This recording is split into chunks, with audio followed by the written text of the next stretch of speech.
Dewan Pengurus Daerah Komite Nasional Pemuda Indonesia Kabupaten Sukabumi bersama Kecamatan Sukaraja mengadakan pelayanan administrasi kependudukan gratis kepada warga menjelang Hari Sumpah Pemuda ke-95 tahun jatuh pada tanggal 28 Oktober 2023. Pelayanan administrasi kependudukan dilaksanakan di Aula Kecamatan Sukaraja. Ketua DPD KNPI Kabupaten Sukabumi Regi Apriansyah mengatakan, kegiatan ini rangkaian acara Hari Sumpah Pemuda ke-95 tahun. Adapun rangkaian yaitu peresmian rumah tidak layak huni di wilayah Kecamatan Kelapa Nunggal dan membuka pelayanan administrasi kependudukan di berbagai tempat wilayah Kabupaten Sukabumi untuk memudahkan masyarakat memperoleh status kependudukannya.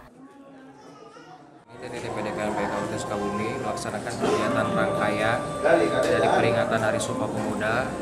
Kemarin di tanggal 24 melaksanakan peresmian Rutilahu di Kecamatan Kelapa Nunggal.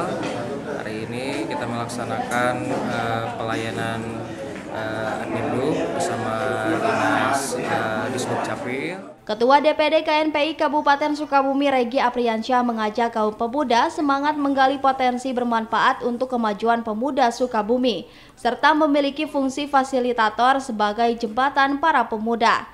Dari Kecamatan Sukaraja, Kabupaten Sukabumi, Iqbal Bakar melaporkan.